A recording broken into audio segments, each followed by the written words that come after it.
বাজান আল্লাহু আকবার। আবু বকর সিদ্দিক রাদিয়াল্লাহু তাআলা আনহু, তার ছেলে ইকরাম রাদিয়াল্লাহু তাআলা আনহু যখন কোরআনুল কারীম তেলাওয়াত করতেন, তিনি জোরে জোরে চিল্লাইতেন আর বলতেন, হাযা কালামু রাব্বি, এই যে আমার মাওলার কালাম, এই যে আমার মাওলার কালাম। ওই কালাম তেলাওয়াত করতে করতে করতে করতে বান্দাবান্দির সঙ্গে আমার মাওলার সঙ্গে একটা সম্পর্ক তৈরি হইতে থাকে। এরপর বান্দাবান্দি সকাল সন্ধ্যায় বসে আমার মাওলার জিকির করে। বসে যখন বলে লা ইলাহা ইল্লাল্লাহ, আর বলে আল্লাহ বাদে কেহ মাবুদ নাই, লা মাখলুক ইল্লাল্লাহ, লা মাতলুবা ইল্লাল্লাহ, লা মাশুকা ইল্লাল্লাহ, লা মাহবুবা ইল্লাল্লাহ। এরকম বান্দাবান্দি যখন বৈশা জিকির করে, আমার মালিক বলেন আনা জালিসু মান যাকারানি, এই বান্দাবান্দি যখন বৈশা তুই আমার জিকির করো, আমি কুদরতি ভাবে তোর সঙ্গে বৈশা যাই। লাইন শাকারতুম লাযিদান্নাকুম ওয়ালা ইন কাফারতুম ইন্না আযাবি লাশাদীদ। আল্লাহ রাব্বুল আলামিন বলছেন, হে আমার বান্দা বান্দিরা, তোমরা যদি আমার পক্ষ থেকে নেয়ামত পাও, নেয়ামতের শুকরিয়া আদায় করো। যদি তোমরা নেয়ামতের শুকরিয়া আদায় করতে পারো, তোমাদের উপরে নেয়ামত আমি আরো বাড়াইয়া দেব। অর্থাৎ নেক কাজ করার আরো তৌফিক আল্লাহ দান করবেন। আর নেয়ামত পাওয়ার পরে শুকরিয়া যদি আদায় না করো, নেয়ামত তো বাড়ানো হবেই না, বরঞ্চ শক্ত আযাব তোমাদের উপরে চাপাই দেওয়া হবে। অনেকের কানে এই মাহফিলের দাওয়াত পৌঁছার পরেও অনেকের সুযোগ থাকা সত্ত্বেও আসে নাই। আবার তালাশ করলে দেখবেন বহু দূর থেকে কষ্ট স্বীকার করে আমার অনেক ভাইরা, পর্দার আড়ালের অনেক মা বোনেরা পাগলের মতো সুইটে চলে আসে।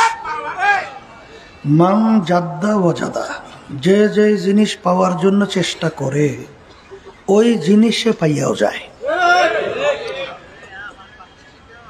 যারা দিনী মাহফিলের দাওয়াত পাওয়ার পরেও সুযোগ ছিল আসতে পারতো, আসে নাই, অনেকের বুঝের অভাব। আর এই বুঝের জন্যই মাহফিলের ব্যবস্থা। আর যারা মানুষ তারা বুঝবে, সে অনুযায়ী জীবন চালাবে।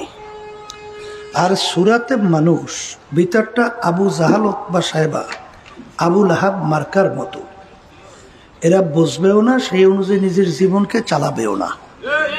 কথা ঠিক কিনা? তে মাহফিল বুঝের জন্য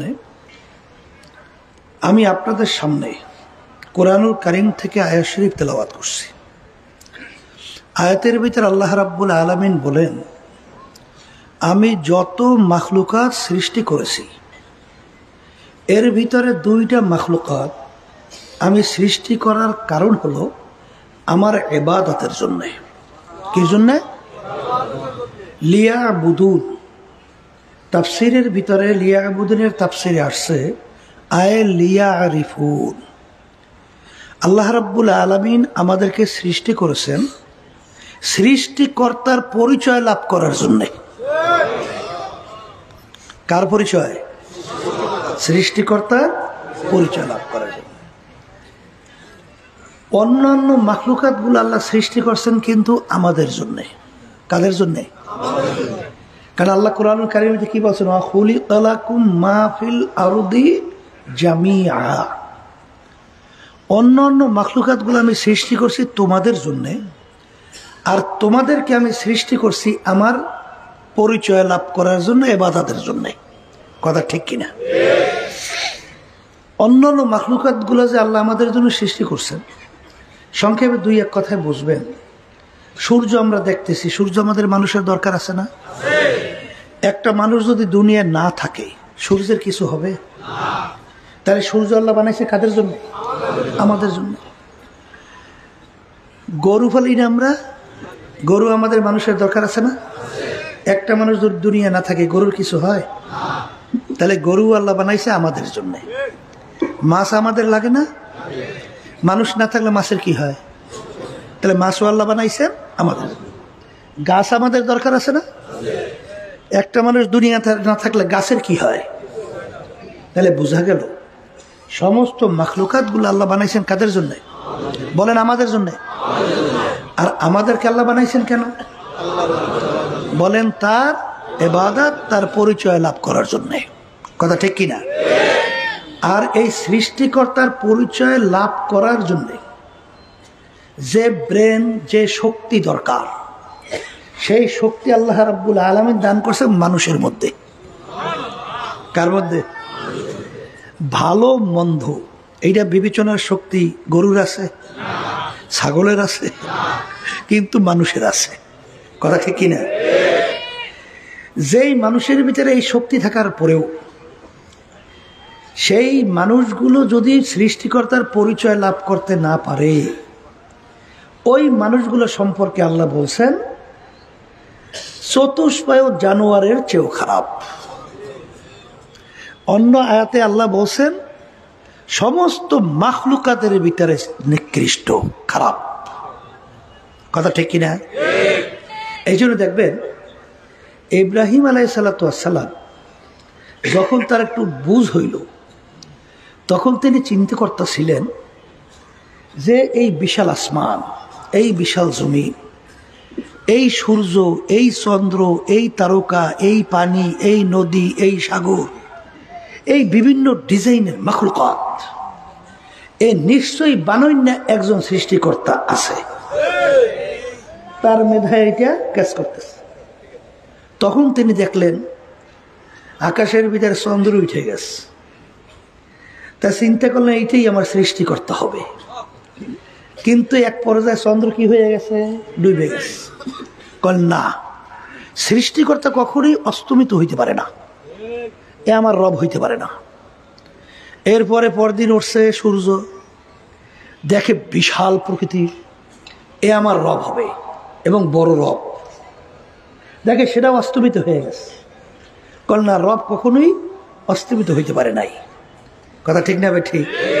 এই তালাশ শুরু করছে কি কারণে? ওই ব্রেনের কারণে, ওই চিন্তা শক্তি থাকার কারণে। কিন্তু বর্তমানে এক শ্রেণীর আছে, ওই চিন্তা শক্তি ব্রেন থাকার পরেও সৃষ্টিকর্তাকে তালাশ করে পায় না। ওরা শেষ পর্যন্ত একটা জায়গায় পৌঁছতে তো হবে, তাই ওই তালাশ করতে করতে শেষ পর্যন্ত যাইয়া পৌঁছে ওরা নাকি বান্দরের জাত। কথা বুঝেন নাই? ওরা নাকি বানর থেকে সৃষ্টি হয়েছে। জোরে বলেন নাউজুবিল্লাহ। এ আল্লাহর বান্দারা, এই বাংলাদেশের মধ্যে ইউনিভার্সিটি সহ আর ফ্যাসিস্ট যে 5ই আগস্ট পালাইল, কথা বুঝেন নাই, ক্লাস 6-7 পর্যন্ত কিন্তু এই ডারউইনের থিওরি ঢুকাই দিছিল। ডারউইনের থিওরি কি? মানুষ নাকি আল্লাহ সৃষ্টি করে নাই, মানুষ নাকি বানর থেকে সৃষ্টি হয়েছে। নাউজুবিল্লাহ। তো ওরা তালাশ করে পাইছে বানরের জাত। ওদিকে যুক্তিতে বেশি আমি যাব না। ওরা যে যুক্তি দেয়, ওয়া কোনো মানুষ শুনলে বলবে আর সে আহাম্মক দূরিয়ে থাকতে পারে না। বলে কি যুক্তি দেয়? যুক্তি দেয় বানরের অনেক পার্সের সঙ্গে মানুষের অনেক পার্সের মিল আছে। বানর জঙ্গলের ভিতরে লাফাইতে লাফাইতে গাছের ঘষায় ঘষায় লেস পশম পইরা অটোমেটিক মানুষ হয়ে গেছে। কলে এইটা কি হয়? কলে হবে না কেন? যুক্তি দেয়। কলে ছোট ব্যাঙের বাচ্চা, ওর লেজ আছে না, শরীর কালো না? কলে যখন ও বড় হয় তখন লেজ থাকে, হ্যাঁ, আর শরীর কি কালো থাকে? অন্য রূপ ধারণ করে। তা ও যুক্তি দিয়েছে ছোট ব্যাঙের বাচ্চা ও লেজ পইরা শরীরের রং পরিবর্তন করিয়া যদি এই সুরত ধরতে পারে তাহলে মানুষের অনেক পার্সের সঙ্গে বানরের অনেক পার্সের মিল আছে। তাহলে বানর লাফাইতে লাফাইতে গাছের ঘষায় ঘষায় ল্যাস পশম পইয়া কেন মানুষ হবে না? নাউজুবিল্লাহ খান, কত বড় আহমক! আচ্ছা, বানর যদি লাফাইতে লাফাইতে গাছের ঘষায় ঘষায় ল্যাস পশম পরে মানুষ হয়, এখন দুনিয়াতে বানর নাই? কথা বলেন না কেন? এই বানরগুলো কি সব ভদ্র হয়ে গেছে না এখন লাফালাফি করে? তাহলে আগে যদি দুই একটা বানর লাফাইতে লাফাইতে গাছের ঘষায় লেস পশম পরে অটোমেটিক মানুষ হয়, এখন দুই একটা হবে না কেন? এই কথা বলেন না কেন? এরা কোনো যুক্তি মেলে? এই জন্য দুনিয়ার ভিতরে প্রায় হাজারের মতো বৈজ্ঞানিক, এর ভিতরে অনেক নোবেল পুরস্কার প্রাপ্ত বৈজ্ঞানিক, তারা বলছে ডারউইনের এই থিওরি এটা কোনো যুক্তি হতে পারে না, এটা একটা অযৌক্তিক। দুনিয়ার বিভিন্ন দেশ থেকে ডারউইনের থিওরিকে বঙ্গোপসাগরে নিক্ষেপ করছে, কিন্তু আমাদের দেশের কত দুঃখ, যেই দেশের ভিতরে 92 জনের মতো মুসলমান বসবাস করে, যেই দেশের ভিতরে রাস্তার মোড়ে মোড়ে মসজিদ, আজানের শব্দে বাচ্চাদের ঘুম ভাঙে, আজানের শব্দে বাচ্চারা মায়ের কোলে ঘরে যায়, সেই দেশের মধ্যে এই থিওরি ঢুকাইয়া আমাদের ভবিষ্যৎ প্রজন্ম সন্তানদেরকে নাস্তিক বানাবার জন্য বিভিন্ন নীল নকশা তৈরি করা হয়েছে। আল্লাহ হেফাজত করছে, ফেসিস্ট পলাইছে। কথা ঠিক না? ঠিক। যেই কথা বলতে চাইছিলাম, ওরা তালাশ করে সৃষ্টিকর্তা পায় না, ওরা পাইবে কিভাবে? আল্লাহ রাসূল সাল্লাল্লাহু আলাইহি ওয়াসাল্লাম বলেন, তাফাক্কুরু ফি খালকিল্লাহ ওয়ালা তাফাক্কুরু ফিল্লাহ। তোমরা আল্লাহর মাখলুকাত সম্পর্কে নিয়ে মোরাকাবা করো, চিন্তা করো, আল্লাহ সম্পর্কে চিন্তা করতে যাইও না। কারণ আল্লাহ সম্পর্কে যদি চিন্তা করতে যাও তাইলে কোনোদিন তার রেজাল্ট পাবা না, এক পর্যায়ে তুমি ধ্বংসপ্রাপ্ত হয়ে যাবা।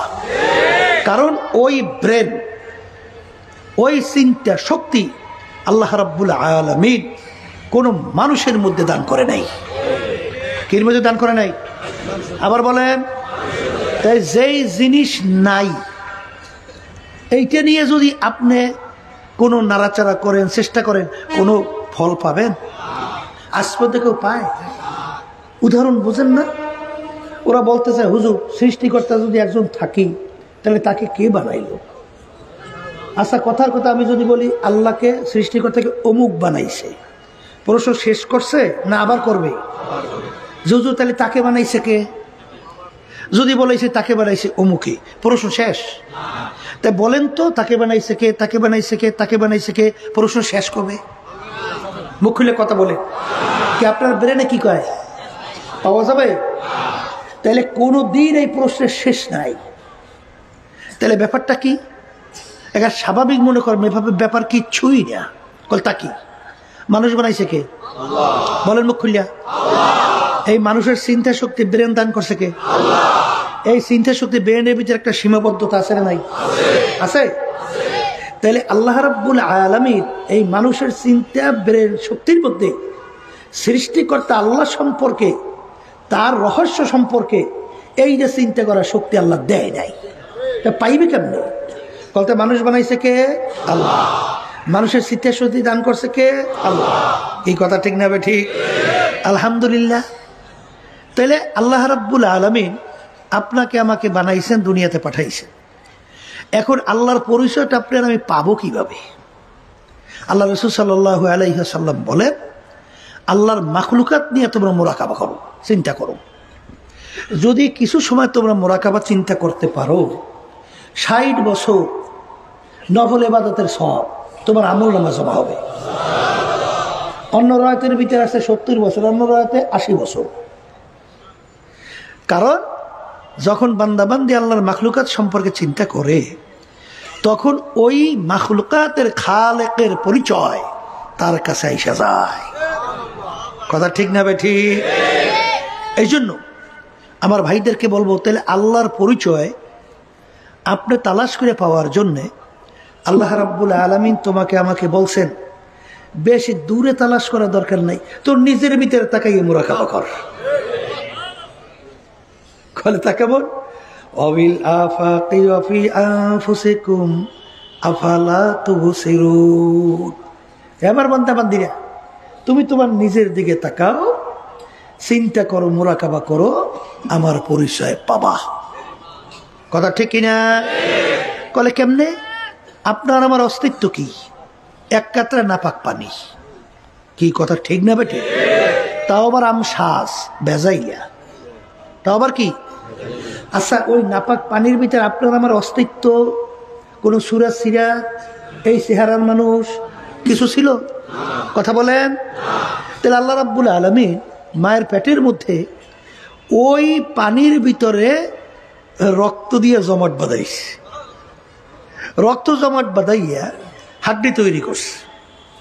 হাড্ডি তৈরি কইরা হাড্ডির উপরে গোশতের প্রলেপ লাগাইছে। ফাঁকা সাউনাল ইজামা লাহমা, ওই হাড্ডির উপরে গোশত লাগাইয়া ফি আহসানি তাকওয়িম, তোমার আমার মতো এত সুন্দর সুরাতে একটা মানুষ তৈরি করছে। কি কথা ঠিক না ঠিক? এখন আমার বাজানদেরকে বলবো, শোনেন, আল্লাহর পরিচয় তোমাকে নিয়ে আমাকে নিয়ে রিসার্চ করলে কেমনে পাওয়া যায়? শ্বাস চেনেন? শ্বাস পিঠে বানায়, শ্বাস কর না কি কর? এক ডিজাইনের শ্বাস দিয়া কয় ডিজাইনের পিঠে বের হয়? এক ডিজাইন। কথা ঠিক কিনা? আচ্ছা, মা একজন, তার পেট থেকে 10টা সন্তান আল্লাহ বের করছে। শ্বাস কয়টা? আবার কয়টা? হ্যাঁ, এক শ্বাস থেকে আল্লাহ রাব্বুল আলামিন 10টা সন্তান বের করলো। একটা ভাইয়ের চেহারার সঙ্গে আর একটা ভাইয়ের চেহারা পূর্ণ কোনো মিল নাই। শ্বাস কিন্তু একটা, কিন্তু ভিন্ন ভিন্ন। তাহলে এই ভিন্ন ডিজাইনার একজন আছে না নাই? ওই দেখেন আপনার ব্রেন বলতে আছে। কথা ঠিক না ভাই? ঠিক। এই শুধু তাই না, দেখেন আমার মালিক আপনাকে আমাকে কিভাবে লালন পালন করে বড় করে, কিভাবে বাঁচলাম চিন্তা করেন একদিনও? খালি তো চিন্তা কেমনে খাইবেন, কেমনে বাঁচবেন, কেমনে ঠকাইবেন, কেমনে 5তলা বিল্ডিং 4 করবেন, আর গাড়ি বাড়ি কয়টা করবেন, আর মাতুক বাড়ি সর্দারি করিয়া অমু করে ঠকাইয়া সুবিধা অসুবিধা করিয়া হেই এরপর খুন করিয়া টরিয়া ক্ষমতায় থাকবেন। এছাড়া আর চিন্তাটা কি? কি কথা ঠিক না বেটে? যেই কথা আমি বলতে চাইছিলাম, এই আল্লাহর বান্দারা, মা সন্তান প্রসব করার পরে মাও দুর্বল, সন্তানও দুর্বল। এতটুক বাচ্চাটা মায়ের পাশে নিয়ে ঘুমায়। ঘুমের ঘরে মানুষের হুঁশ থাকে? আধা মরা না? ঘুমের ঘরে মানুষ এদিক ওদিকে ঘুরিয়ে ফুরিয়ে যায় না? হাতে এদিক ওদিকে ফুরিয়ে টুরিয়ে যাইতে পারে না? আচ্ছা, বাচ্চা যখন মায়ের পাশে রাখে, কোনো দেখছে বড় বালিশ দিয়ে ব্যারিকেড দিয়ে রাখছে? রাখছে? তো মায়ের পাশে লইয়ে ঘুমাইছে, ঘুমের ঘরের মধ্যে আধা মরা। তাই যে কোনো মুহূর্তে মাথা উল্লেই ফুললেই বাচ্চার গায়ে পড়তেই পারে। এটা তো নিয়ম। কথা বলে না? তাহলে নিয়ম কি ছিল? ওই মায়ের পেটের নিচে পইয়া, পিঠের নিচে পইয়া বাচ্চারা সেপ্ট হইয়া মারা যাওয়ার কথা ছিল। কি কথা ঠিক? মনে করছেন এইটাই বুঝি নিয়মটা? না, দুই একটা মাঝে মাঝে ঘটনা আল্লাহ দেখায়। এরকম মায়ের পিঠের নিচে পইয়া, পেটের নিচে পইয়া আমার বাচ্চা সেপ্ট হয়ে মরিয়ে গেছে। এর দুই একটা ঘটনাও কিন্তু আছে। আল্লাহ দেখাইছে এটা কিন্তু তুই বড় হয়েছ স্বাভাবিক না, আমি কুদরত ভাবে তোকে বড় করছি। কথা ঠিক কিনা? ধরেন মার হাত কি দুই এক সময় পরে নাই? ধর তোমার মুখের উপরে পড়িয়ে গেছে, এখন তোমার কি শক্তি আছে যে বাচ্চার হাত সরাবা? বাচ্চা তোমার হাত সরাই দেবে শক্তি আছে? মুখ দিয়ে বলতে পারে? বলতেও পারে না, সরাইতেও পারে না। এখন তোমার মরা ছাড়া গতি কি? এখন আমার মালিক বলে, এ বান্দা বান্দি, লা তাখুযুহু সিনাতুন ওয়ালা নাওম, আমার ঘুম জিমেনি নাই। তোর মায়ের হাতখানা যখন তোর মুখের উপরে পড়ছে, আমার কুদরতি হাতের দ্বারা তোর মায়ের হাতখানা সরাইয়ে দিয়েছিলাম আমি মাওলা। কথা ঠিক কিনা? দেখেন আল্লাহ রাব্বুল আলামিন কত বড় কুদরতের মালিক, সৃষ্টিকর্তা। দেখেন এই তামাম দুনিয়ার সমস্ত ডাক্তার একমত, মায়ের বুকের দুধের সামনে বাচ্চাদের জন্য এত ভিটামিন যুক্ত খাদ্য আর দ্বিতীয় দুনিয়াতে আবিষ্কার হয় নাই। এই কথা ঠিক? দেখেন আমার মালিক কত বড় কুদরতের। মায়ের দুধ বেশি ঠান্ডাও না, বাচ্চা ঠান্ডা লেগে যাইবে, গরমও না, বাচ্চার ঠোঁট পুড়িয়ে যাইবে, বেশি মিষ্টিও না, বাচ্চার বিটখিটে লাগবে, মিষ্টি ছাড়াও না, বাচ্চা খাইতে ভালো লাগবে না, বেশি ঘনও না, পেট খারাপ হয়ে যাবে, আবার বেশি পাতলাও না, পেটের ক্ষুধা মরবে না। কথা ঠিক না ব্যাটি? আল্লাহু আকবার। এই বাচ্চার জন্য মায়ের বুকের ভিতরে এই দুধ খাদ্য কে তৈরি করছে? কি নিজেকে নিজে যখন নাকি মোরাকাবা করে মালিকের পরিচয় পাওয়া যায়? আসতে বলে পাওয়া যায়, যায় যায়। এরপর দেখেন আমার মালিক যে কত বড় কুদরতের সৃষ্টিকর্তা, কত বড় কারিগর, যারা চিন্তা করবে তারা তো পাইবে, আর যেগুলোর চিন্তা নাই সেগুলো পাইবে কি? কিছু পাইবে? বলে আমার মালিক দেখেন কত বড় কুদরতের মাওলা। দুনিয়া সৃষ্টির পথে এত মানুষ দুনিয়াতে আসছিল, বর্তমানে আছে। আমার মালিক কত বড় কুদরতের। একটা মানুষের গলার আওয়াজের সঙ্গে আরেকটা মানুষের গলার আওয়াজের পুরনো কোনো মিল আছে? আছে কোনো মিল? এর ডিজাইনার একজন নাই? জোরে বলেন কে? শুধু তাই না, যারা একটু ইংরেজি বাংলা পড়িয়া টাকার গরমে, ক্ষমতার গরমে, দলের গরমে, শিক্ষার গরমে ধরাকে সরাগান মনে করেন না। আচ্ছা আপনি বলেন তো যে আমার মালিক কত বড় কুদরতের। আমার মালিক দুনিয়া সৃষ্টির পরে যত মানুষ দুনিয়াতে আসছিল বর্তমানে আছে। এই একটা আঙ্গুলের টিপ, আমরা টিপ দিই না আঙ্গুল দিয়ে, এতটুক জায়গায় আমার মাওলা ডিজাইন করছে। কি সুবহানাল্লাহ, আলহামদুলিল্লাহ, মুখ দিয়ে বাড়িয়ে কতটুক জায়গা? এই আঙ্গুলের একটা টিপ, এতটুক জায়গায় আমার মালিক ডিজাইন করছে। দুনিয়া সৃষ্টির পরে এখন পর্যন্ত একটা মানুষের এই টিপের সঙ্গে আর একটা মানুষের টিপের পূর্ণ কোনো মিল না। এতটুক জায়গায় কোন ডিজাইনার আছে কয়টা ডিজাইন করতে পারে? এই ডিজাইনের একজন নাই? আসতে বলে সে কে? আবার বলে কি পরিচয় পাওয়া যায়? যায় যায়। ডাক্তাররা আবিষ্কার করার পরে বলতেছেন দুনিয়া সৃষ্টির পরে যত মানুষ আসছিল আছে, একটা মানুষের একটা পশমের সঙ্গে আর একটা মানুষের পশমেরও একটা পশমের পূর্ণ কোনো মিল নাই। এই বানান একজন কারিগর নাই? সে কে? হ্যাঁ, এবার মাওলার মাখলুকাত নিয়ে যারা চিন্তা করে, এই যে এই মোরাকাবার রাস্তা দুইটা, সায়রে আফাকি, সায়রে আনফুসি। সায়রে আফাকি বলা হয় মাওলার মাখলুকাত নিয়ে চিন্তা করে, আর আনফুসি নিজেকে নিজেই মোরাকাবা করে।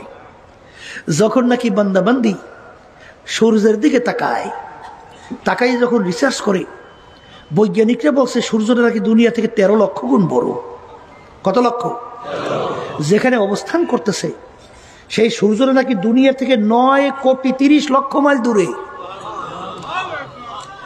এখন এত বড় সূর্যটা এত দূরে, এই সূর্যটা কিভাবে ঝুলাইয়ে রাখলো? কির মাধ্যমে ঝুলাইয়ে রাখলো? কে ঝুলাইয়ে রাখলো? এর এত তাপ কে দিল? এই চিন্তা যখন বান্দাবান্দি করবে তখনই তার কাছে আসবে এই বানান্যে একজন কারিগর আছে। কথা ঠিক না বেটি? সেই কারিগরকে এরপরে কত বড় আশ্চর্য দেখেন, সূর্য সৃষ্টির পর থেকে আপনারা শোনেন নাই যে 1 সেকেন্ড ওর কি নাই, বাড়তি কমতি নাই। যেই টাইমে ওঠে ঠিক ওই সেকেন্ডেই ওঠে, আবার ওই টাইমেই ডোবে। একটা মুহূর্তের জন্য আর কি নাই, কোনো পরিবর্তন গতির নাই। বৈজ্ঞানিকরা আবিষ্কার করার পরে বলছে এখন যে কিয়ামত হবে, এখন আবিষ্কারও পাওয়া যায়। কয়েকদিন আগে বৈজ্ঞানিকরা বলছে শোনেন নাই যে সূর্য পশ্চিম দিক দিয়ে ওঠার সম্ভাবনা খুব বেশি। কোন দিক দিয়ে উঠবে? আবার কোন না, এখন ওটা কোন দিক দিয়া? এখন বৈজ্ঞানিকরা আবিষ্কারের মাধ্যমে পাইতে আছে যে না, সূর্য পশ্চিম দিক দিয়ে উঠবে। এই কিছুদিন আগে বৈজ্ঞানিকরা এটা আবিষ্কার করার পরে বলছে। এখন আল্লাহ যা বলছেন সবই তোর মিলতে আছে। কি জোরে বলে কথা ঠিক কিনা? এই বান্দাবাদী যখন আল্লাহর মাখলুকাত নিয়ে চিন্তা করবে, চিন্তা করতে করতে করতে করতে করতে করতে তখন ওই বান্দাবান্দির কাছে আল্লাহর পরিচয় ঢুকতে থাকবে। পরিচয় ঢুকতে ঢুকতে তখন ওই বান্দাবান্দি যখন একটা গাছের পাতার দিকে তাকায়, তাকাবার পরেই খেয়াল আসে কার? জোরে কন আল্লাহ। তখন এই বান্দাবান্দি বলে, বর্গে রাখতা সবজে ধর নজরে হুশিয়ার হারওয়ারাতে দফতুরি মারেফাতে কিরদেগার। হে আমার দয়ার মালিক, আমি একটা গাছের পাতার দিকে যখন তাকাই, আমি গাছের পাতা দেখি না, আমি দেখি তোমাকে। হে আমার দয়ার মালিক, আমি যখন সূর্যের দিকে তাকাই, আমি সূর্য দেখি না, আমি দেখি তোমাকে। আমি একটা ফুলের ঘ্রাণ যখন নেই, গোলাপ ফুলের ভিতরে এত মনোরম, এত মন মাতানো ঘ্রাণ কে লুকায় রাখলো? এ কোন জায়গায় লুকায় রাখলো? এই লুকায় রাখেন না কারিগরকে। যখন আমি ফুলের দিকে তাকাই, তখন আমি ঘ্রাণ পাই তোমার। জোরে বলে কথা ঠিক না বেঠিক? এই চিন্তা করতে করতে করতে করতে তখন ওই বান্দা বান্দি আমার মালিকের পরিচয় পাওয়ার পরে তখন ওই বান্দা বান্দি মালিকের হুকুম পালন করার জন্য পাগল হয়। জোরে বলেন কথা ঠিক কিনা? বাজান দুনিয়ার পরিচয় যখন আসে, বাজান ছোট একটা বাচ্চাকে যদি আপনি 500-1000 টাকার নোট দেন, ওই নোটের বাচ্চার কাছে কোনো মূল্য নাই। কারণ কি? ওর পরিচয় ওর কাছে নাই। বাজান ছোট বাচ্চার কাছে যদি বিবাহের কথা বলেন, ওর কাছে বিরক্ত লাগবে, কারণ বিবাহের ওর বয়স হয় নাই। ঠিক এরকম ভাবে যেই আল্লাহর বান্দাবান্দির কাছে আমার মালিকের পরিচয় আসে না, ওই বান্দাবান্দি আমার মালিকের ইবাদত হুকুম মানতেও পারে না। জোরে বলেন কথা ঠিক কিনা? বান্দাবান্দি চিন্তা করবে, আমার মালিক তুমি 18,000 কাম বেশি মখলুকাত তৈরি করলা, এর ভিতরে 2টা মখলুকাত বানাইলাম, মানুষ এবং জিন, তোমার ইবাদতের জন্যে। আবার মালিক কত মানুষের মধ্যে আশরাফুল মখলুকাত মানুষ, এর ভিতরে আবার কত ধরনের মানুষ তুমি বানাইলা। এর ভিতরে এক শ্রেণীর হিন্দু, তারাও কিন্তু এক ধরনের মানুষ, তারা কিন্তু 33 কোটি কম বেশি দেবদেবী মানে। এ আমার মালিক খ্রিস্টানরা ঈসা আলাইহিস সালামকে মালিকের খোদা মনে করে, মরিয়ম আলাইহিস সালামকে নাউজুবিল্লাহ স্ত্রী মনে করে। বাজান ইহুদির ওজার আলাইহিস সালামকে সন্তান মনে করে। এরকম বিভিন্ন ধরনের কায়দা কায়দা অনেক আছে না নাই? কিন্তু তুমি আমাকে বানাইছো মুসলমান, তোমাকে তো আমরা কেউ দরখাস্ত করি নাই। হে আমার দয়ার মালিক, তুমি দয়া মায়া করে আমার রূহকে তুমি মুসলমানের ঘরে দান করো। বিনা দরখাস্তে বিনা চেষ্টায় তুমি কত দয়ার মালিক, আমার রূহকে তুমি মুসলমানের ঘরে দান করলা। মালিক এখন আমি মুসলমান হইয়া দুনিয়ায় জন্মগ্রহণ করলাম। আমার মালিক মুসলমান হইয়া জন্মগ্রহণ করলাম, তোমার দয়া আমি দুনিয়াতে এইভাবে আসলাম। এই শুকরিয়া আদায় করতে যাইয়া এক আল্লাহর ওলি বলেন, আদমিয়া দাদা ইবা জব মুসলমা করো দাই আয় খোদা কুরবা সব ইহসাবার ইহসা করো দাই। এ আমার দয়ার মালিক, তোমার যে আমার উপরে কত দয়া কত মায়া, বিনা দরখাস্তে বিনা চেষ্টায় তুমি আমাকে মুসলমান ঘরে রূহ পাঠাইলা। আমি এখন মুসলমান হিসাবে দুনিয়ায় জন্মগ্রহণ করলাম। বাজান এই শুকরিয়া আদায় করে সেজদায় পইরা এই বান্দা বান্দি মাওলার দরবারে তাসবিহ আদায় করে সুবহান রাব্বিয়াল আলা। 2 হাত মালিকের দরবারে উঠাইয়া এরপরে বান্দা বান্দি বলে, ইন্না ফি খালকিস সামাওয়াতি ওয়াল আরদ রব্বানা মা খালাকতা হাযা বাতিলা সুবহানাকা ফাকিনা আযাবান নার। হে আমার দয়ার মালিক, আমি তোমার মাখলুকাত দিয়ে চিন্তা করার পরে দেখি তুমি কিছুই বেহুদা বানাও নাই। হে আমার মালিক, এখন তোমার কাছে আমার আবদার, দয়াময় করে তুমি আমাকে জাহান্নামের আযাব, জাহান্নাম থেকে মাফ করো। এই আল্লাহর বান্দারা, পর্দা আলে মা বোনেরা, এই চিন্তা বান্দাবান্দি করতে করতে এক পর্যায়ে ওই বান্দাবান্দির সঙ্গে মাওলার একটা সম্পর্ক তৈরি হয়। বাজান, এই সম্পর্কর পদ্ধতি আবার তিনটা। একটা হলো ইলমুল ইয়াকিন, আর একটা হলো আইনুল ইয়াকিন, আর একটা হলো হকুল ইয়াকিন। ইলমুল ইয়াকিন কাকে বলে? শুইনা বিশ্বাস। বাজান, আইনুল ইয়াকিন কাকে বলে? দেইখা বিশ্বাস। হকুল ইয়াকিন কাকে বলে? ভুক্তভোগী হইয়া বিশ্বাস। বাজান, তুমি জঙ্গলের ভিতরে তুমি শুনতেছিলা বাঘ বড় ভয়ঙ্কর, ওর থাবা বড় ভয়ানক। এইটা শুনতে শুনতে বাঘের ব্যাপারে তোমার একটা ভয় জমছে। তখন বাঘের কথা শুনলে তুমি ঘরের দরজা বন্ধ কইরা থাকো। বাজান, তুমি তোমার সাথে নিয়ে একজন জঙ্গলে গেলা। জঙ্গলে যাওয়ার পরে হঠাৎ একটা বাঘ তোমার সাথে ধইরা নিয়ে গেল। তোমার সামনে তুমি দেখলা ওর হিংস্রতা কত বড় ভয়াবহ। আগে যে তোমার ইয়াকিন বিশ্বাস ছিল, দেখার পরে বাড়ছে না কমছে? এইটার নাম আইনুল ইয়াকিন। এরপরে তুমি একদিন জঙ্গলে গেলা, হঠাৎ বাঘ তোমাকে থাবা দিয়া ধরলো। ধরার পরে কোনো কায়দায় একটা হাত ছিঁড়ে গেল, কোনো কায়দায় তুমি বাইসে আসছো।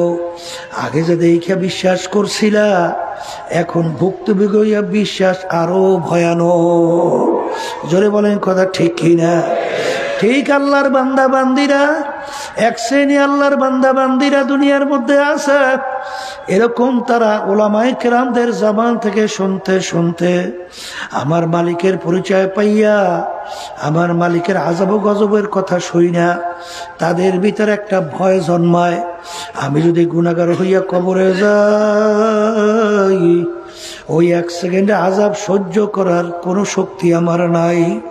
এরপরে বান্দা বান্দি যখন আমার মালিকের কালাম কোরআনুল কারীম তেলাওয়াত করে, বাজান, আল্লাহু আকবার। আবু বকর সিদ্দিক রাদিয়াল্লাহু তাআলা আনহু, তার ছেলে ইকরামা রাদিয়াল্লাহু তাআলা আনহু যখন কোরআনুল কারীম তেলাওয়াত করতেন, তিনি জোরে জোরে চিল্লাইতেন আর বলতেন, হাযা কালামু রাব্বি, এই যে আমার মাওলার কালাম, এই যে আমার মাওলার কালাম। ওই কালাম তেলাওয়াত করতে করতে করতে করতে বান্দাবান্দির সঙ্গে আমার মাওলার সঙ্গে একটা সম্পর্ক তৈরি হইতে থাকে। এরপর বান্দাবান্দি সকাল সন্ধ্যায় বৈশা আমার মাওলার জিকির করে। বৈশা যখন বলে লা ইলাহা ইল্লাল্লাহ, আর বলে আল্লাহ বাদে কেহ মাবুদ নাই, লা মাখলুক ইল্লাল্লাহ, লা মাতলুব ইল্লাল্লাহ, লা মাশুক ইল্লাল্লাহ, লা মাহবুব ইল্লাল্লাহ। এরকম বান্দাবান্দি যখন বৈশা জিকির করে, আমার মালিক বলেন আনা জালিসুম মা যাকারনি, এই বান্দাবান্দি যখন বৈশা তুই আমার জিকির করো, আমি কুদরতি ভাবে তোর সঙ্গে বৈশা যাই। আল্লাহ বলেন উদউনি আস্তাজিব লাকুম, হে বান্দাবান্দি তুই তখন আমাকে ডাকো, আমি তোর ডাকের সাড়া দেই। বান্দাবান্দি খেয়াল করে, আমি আমার মালিককে ডাকি, আমার মালিক আমার ডাকে জবাব দেয়। বান্দাবান্দি যখন নামাজের ভিতরে দাঁড় হইয়া যখন তেলাওয়াত করে আলহামদুলিল্লাহি রাব্বিল আলামিন, তখন আমার মালিক উত্তর দেয় হামেদানি আব্দি। বান্দাবান্দি যখন বলে আর রহমানির রহিম, আমার মালিক উত্তর দেয় সাদাকানি আব্দি।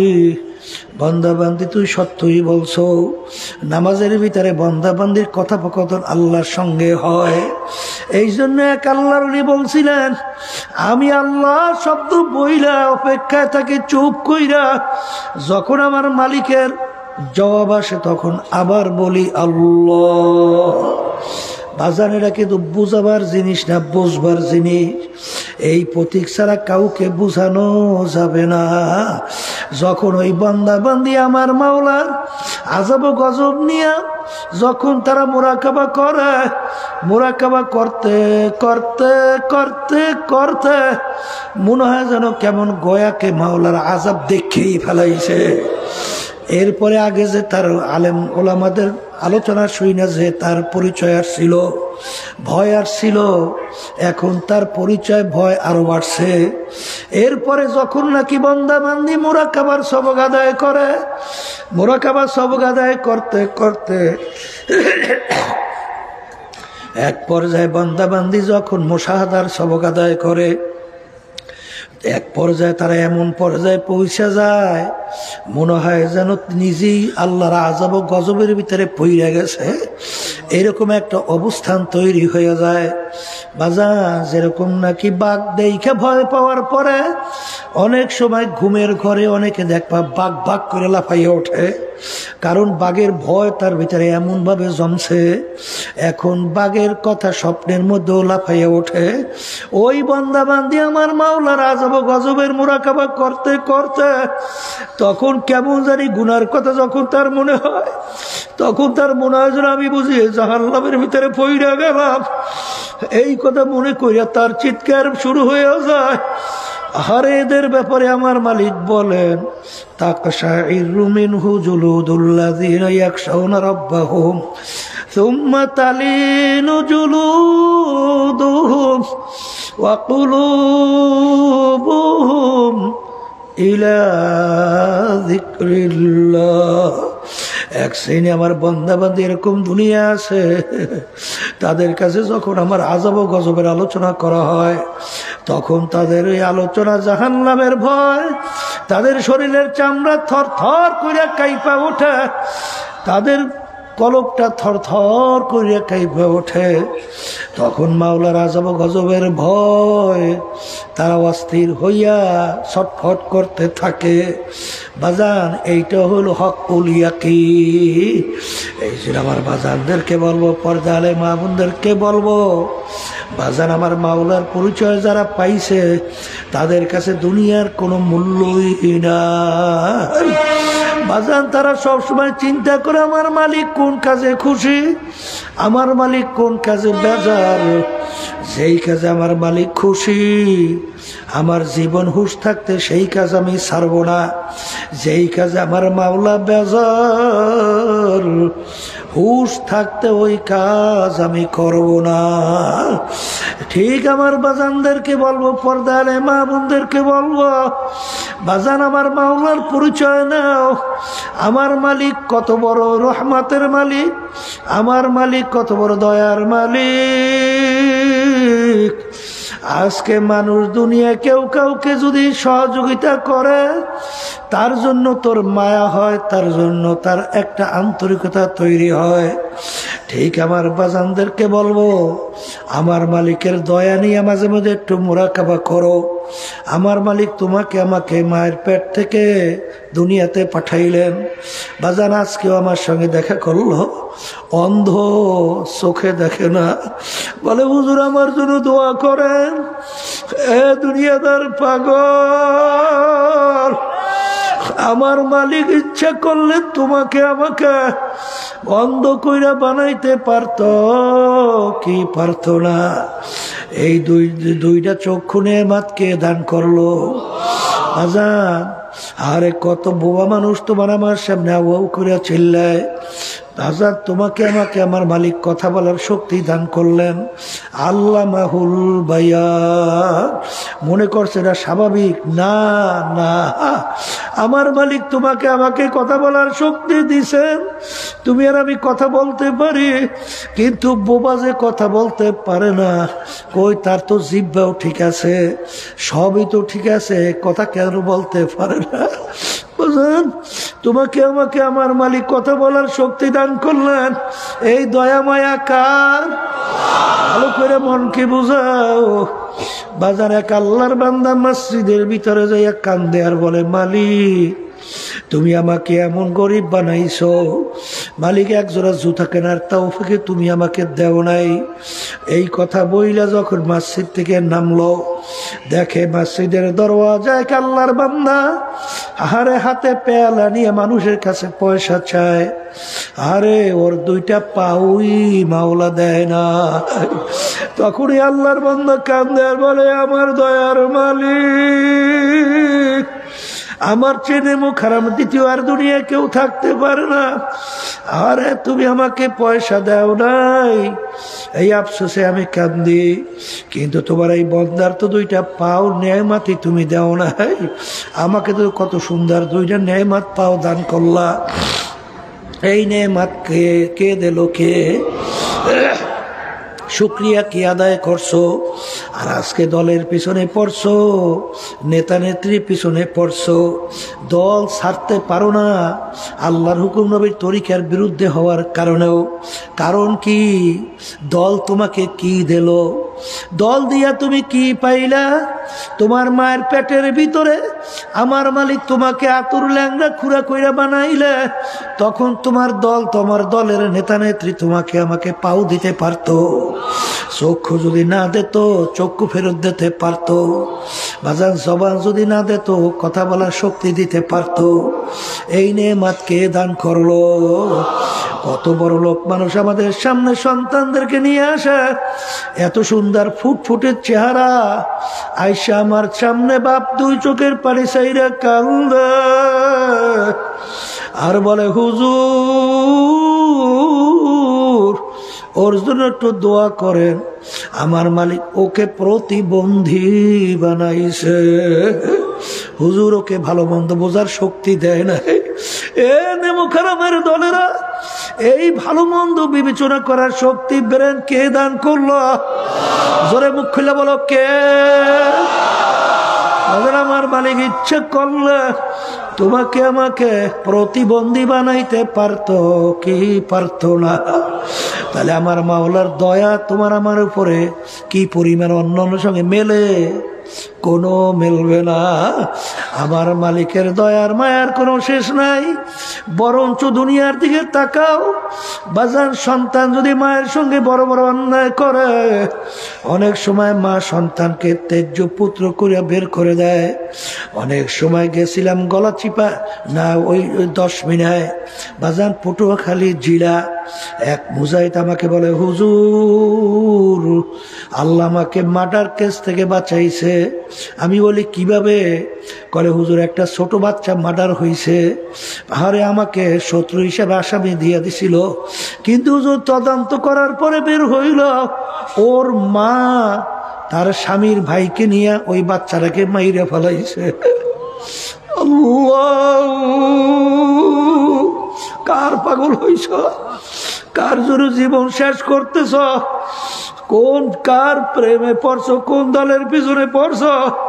বাজার বাংলাদেশের মধ্যেও কিছুদিন আগে দেখছো সন্তান মা গলা চাইপে তারপর মাকে মাইরা ফেলাইছে। আরে সন্তান বাপকে মাইরা ফেলায়, বাপ সন্তানকে মারে, বন্ধু বন্ধুকে মারে। বাজান এরকম ভাবে স্বার্থর ব্যাঘাত ঘটলে বড় শত্রু ইয়া মাইরা পর্যন্ত ফালায়। কথা ঠিক না বেঠি? কিন্তু এ নেমুখারামের দলেরা, আমার মালিক কত দয়ার মাওলা, কত মায়ার মাওলা। আমার মালিক সব সময় অপেক্ষায় থাকে, এ বান্দা বান্দি তুই কখন আমাকে আল্লাহ বলে ডাক দিবি, সঙ্গে সঙ্গে আমি তোর ডাকে সাড়া দেব। এই অপেক্ষায় আমি সব সময় থাকি। আমার মালিকের সমস্ত নেয়ামত ভোগ কইরা আজকে তুমি আর আমি আমার মালিকের নাফরমানি করলাম, কিন্তু আমার মালিক কত দয়ার, কত মায়ার। আমার মালিক তোমাকে আমাকে তার জমিন থেকে ভাগাইয়াও দেয় নাই। আমার মালিক তোমাকে আমাকে তার বাতাস নেয়ামত বন্ধ করে নাই। তার দেখা চক্ষু নেয়ামত চোখ দেখা বন্ধ করলো না। কথা বলার মুখ দিয়া শক্তি তাও বন্ধ করলেন না। জমিনে ফসলও তোমার ধ্বংস করলেন না, বরং আমার মালিক কত দয়া। আমার মালিক ডাক দেয়, কুল ইয়া ইবাদিয়াল্লাযীনা আসরাফু আলা আনফুসিহিম লা তাকনাতু মির রাহমাতিল্লাহ ইন্নাল্লাহা ইয়াগফিরুয যুনুবা জামিআ। বাজা বাজা হর সে হস্তি বাজা दर का पैरोग बुरा भूत पुरुस्ती बाजा। इधर गाहे मदर गाहे नौमिदिनी सदबरा गर तौबा शिकस्ती बाजा। আমার মালিক বলে, হে আব্দুল করিম, হে রেজাউল করিম, হে রহিমা খাতুন, তুই যদি পাহাড় পরিমাণ গুনাহ কইরা থাকো, এমনকি শিরকের মতো যদি গুনাহ কইরা থাকো, আমার দরবার নৈরাশার দরবার না।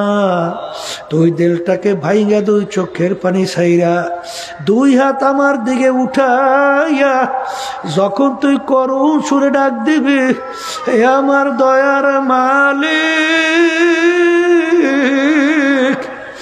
নাফরমান তোমার দরবারে হাজির, তুই ডাক দিতে দেরি, আমি তোর ডাকে সারা দিতে মোটেও দেরি করব না। মান আতানি আমশি আতাইতুহু হারওয়ালা। তুই যদি আমাকে পাওয়ার জন্য হাইটে হাইটে রওনা করো, আমার রহমত দৌড় দিয়া যাইয়া তোকে আমার রহমতের কোলে টাইনা তারপর আমার কোলের রহমতের জায়গা দিয়া দেব। আরে শুধু তাই না, আরে তোর জীবনের সব গুনাহকে আমি নেকের দ্বারা পরিবর্তন কইরা তোর নেকের পাল্লা ভারী কইরা দেব। এই দয়ার মাওলারে ভুইলা কার প্রেমে পড়ছো, কার মহব্বতে পড়ছো, কার সাথে জীবন শেষ করছো? বাজান, ভালো করে মনকে বুঝাও, তারপর কবরে রওনা করো। কারণ আমার মালিক বড় দয়ার মালিক, আমার দয়ার মালিক, আমার মাওলা বড় মায়ার মাওলা। কিন্তু বাজার আমার মালিক কিন্তু আবার আহারে কহারিয়া সেফাত দিয়ে যখন কিয়ামতের ময়দান যখন ডাক দেবে, লেমানিল মুলকু ইয়াউম লিল্লাহিল ওয়াহিদিল কাহ্হার। আমার মালিক রহমান এবং রহিম। আজকে আমার দুনিয়ার ভিতরে কাফেররাও যে এইভাবে মাওলার নেয়ামত ভোগ করে, মোমেন বান্দাবান্দি এইভাবে আমার মালিকের নেয়ামত ভোগ করে। অর্থাৎ আমার মালিক নাস্তিকদের জন্য রহমান আর মোমেন বান্দাবান্দির জন্য রহমান। কিন্তু কিয়ামতের ময়দানে আমার মালিক রহমান সিফাত বাদ দিয়া আমার মালিক ধারণ করবে রহিম সিফাত ধারণ কইরে ঘোষণা করবেন, লিমানিল মুলকুল ইয়াউম লিল্লাহিল ওয়াহিদিল কাহ্হার। এ ফিরাউনের দলেরা, সাদ্দাদের দলেরা, নমরুদের দলেরা, হে নাস্তিকের দলেরা, কাফেরের দলেরা, হে বেঈমানের দলেরা, আজকে এই দিনের বাদশা আমি মাওলা। আজকে তোরা আমার বান্দা বান্দীদের সঙ্গে একত্রে আর থাকতে পারবি না। আজকে তোরা পৃথক হইয়া যা। আসলে তোমার আমার চিন্তাও নাই, চেষ্টাও নাই, চোখেও পানি নাই। কিন্তু বাজান ইমামুল আযম আবু হানিফা রাহমাতুল্লাহি আলাইহি তার ইতিহাস পড়লে দেখবে তিনি 40 বছর পর্যন্ত প্রায় এশার ওযু দিয়া ফজরের নামাজ আদায় করত।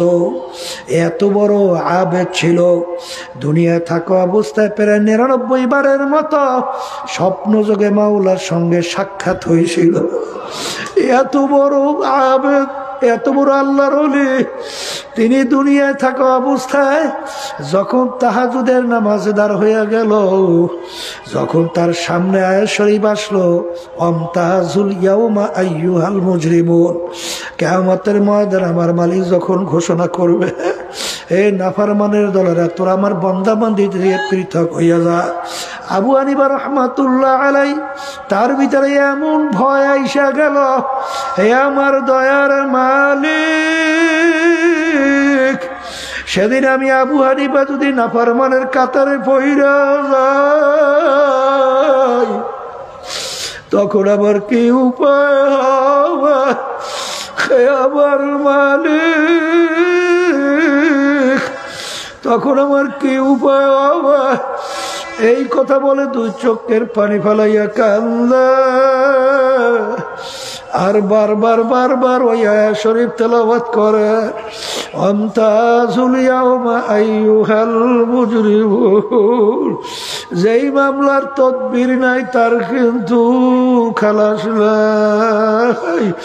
বাজান তিনি কান্দে আর বারবার বারবার আয়াত শরীফ তেলাওয়াত করে।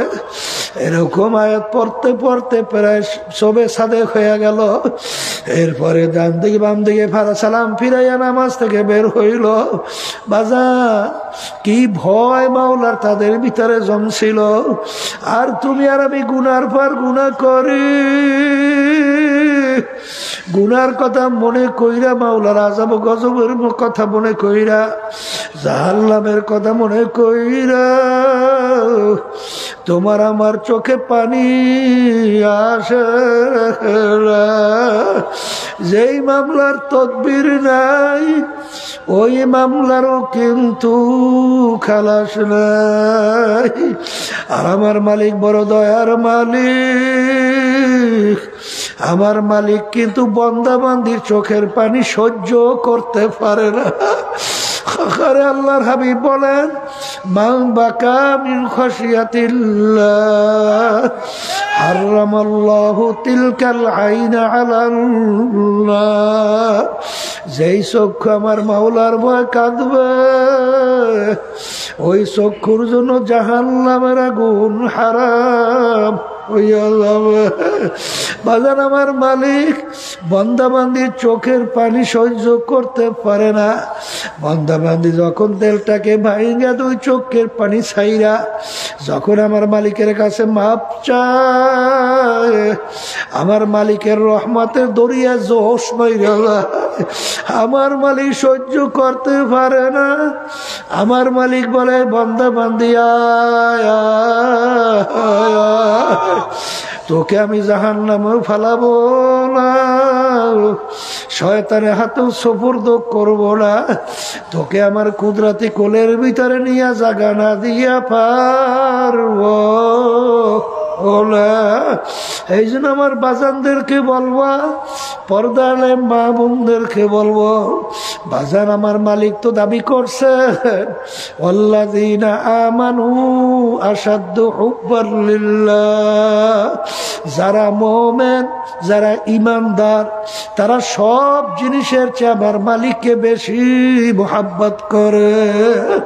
এই জন্য আমার বাজানদেরকে বলবা, পর্দার আড়ালের মা বোনদেরকে বলবো, বাজান সাহাবায়ে কেরামদের ইতিহাস পড়ো, আল্লাহর ওলিদের ইতিহাস পড়ো। বাজান আমার আব্বাজান রহমাতুল্লাহি আলাইকে দেখছিলাম, বাজান কে বেজার হবে, কে খুশি হবে, কোনো তোয়াক্কাই করতেন না। বাজান যেই কাজে আমার মাওলা বেজার, ওই কাজের কাছে হুঁশ থাকতে যাইতে আমরা দেখি না। বরঞ্চ যে বেজার হয় হও, তাতে আমার কিছু আসে যায় না। আমার মাওলা বেজার হবে, ওই কাজ আমি করতে পারবো না। এই জন্য আমার বাজানদেরকে বলবো, পর্দা আলে মা বোনদেরকে বলবো, 3 দিন ব্যাপী মাহফিল আল্লাহ যদি কবুল করে, 3 দিন পর্যন্ত বাবাজান থাকো। আখারে আমার মালিক তো দয়ার মালিক, আমার মালিক তো তোমার আমার দিলের দিকে তাকাইয়া থাকবে। কারণ বাজান এই মজলিসের ভিতরে অনেক আল্লাহর খাস বান্দারাও আছে, অনেক আল্লাহর ওলিরাও আছে, অনেক জাকিরিন শাকিররাও আছে। যাদের সঙ্গে মাওলার সঙ্গে গোপনে একটা সম্পর্ক তৈরি হয়ে আছে, এরকম আল্লাহর বান্দারাও আছে। এদের সঙ্গে বস, কারণ কখন কোন সময় তো বলা যায় না। আমার মালিকের রহমতের নজর আইসা যায়। মালিকের রহমতের নজর আসার সঙ্গে সঙ্গে বাজান জীবনের মোড় পরিবর্তন ঘইটা। ওই আল্লাহর বান্দা বান্দি আগে ছিল দুনিয়ার পাগল, এখন হবে আল্লাহর পাগল। আল্লাহুম্মা আমিন।